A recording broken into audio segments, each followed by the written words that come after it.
We're seeing more of this lately. I'm not sure why, and it's the omitted spouse issue.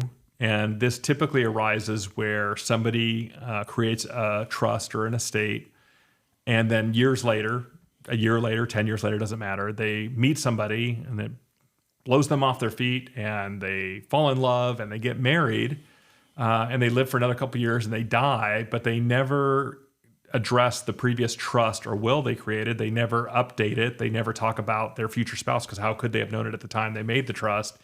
And so there's this issue of an omitted spouse share that should go to the spouse, but there's also some tricky exceptions that go to the omitted spouse issue. So can you walk us through, just generally speaking, how does all of this work with the omitted spouse issues? Yeah, and it is a rare situation, although we seem to have had 6 to 8 cases that came up in the last year somehow. I don't know how that happened.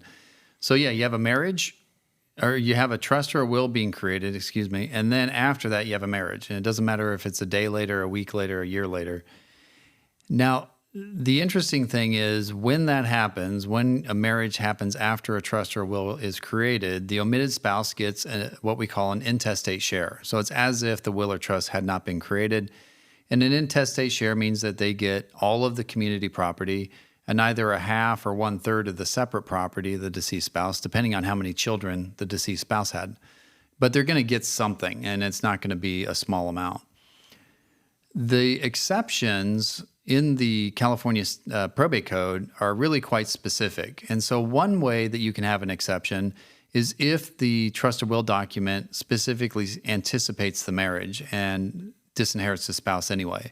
So if you create a trust or a trust amendment and you say, in a couple months, I'm going to get married to Jane Doe, but when I do get married, I do not want to leave her any of my property in this trust, then that would work. That would be an exception to omitted spouse.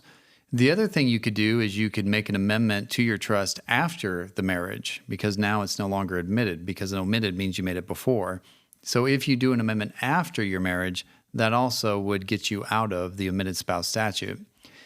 The next way to do it is if you have provided for your spouse outside of the trust and you can prove the intent to provide for your spouse outside of the trust, either by a writing. So if you gave your spouse a significant gift, let's say I have a $5 million estate, but I gave my spouse $2.5 million outside of the trust and the $5 million in the trust is going to my kids, I could do a contemporaneous writing. So I could actually write something down and say, I'm giving this $2.5 million to my spouse in lieu of including her in the trust.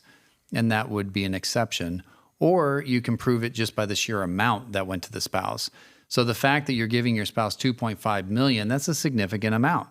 And that in and of itself could show the intent to not leave an omitted spouse share under the trust. And that would be an exception.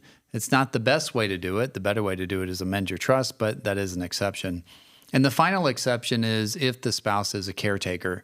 So if you have somebody who's a caretaker to an elder person and they marry that elder and they have not been married for at least 6 months, then that is what we call a qualified caretaker, and they would not be able to take an omitted spouse share. So that's another exception to omitted spouse.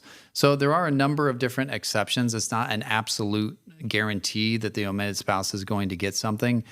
But the thing that's so vitally important that people don't understand is that if you have a trust and will and you subsequently get married, do something about it. Don't just rely on this omitted spouse and these exceptions.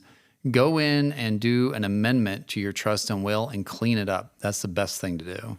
So I think it sounds very complex to me, and there's a lot of exceptions to the general rule. But what people should be looking for is a will or a trust that was created prior to marriage, and now mom or dad has passed away, and the wife or husband is coming in saying, hey, I'm entitled to some of this. Yeah, I want my share. I want my share, and that's when the analysis begins. Exactly. Yeah, that's when it begins. But obviously, omitted spouse is a statutory construction. It's something that the California legislature is going to force on people because you didn't change your trust or will after marriage. So just change your trust or will. Change your trust or will. There you have it. Thank you, Keith.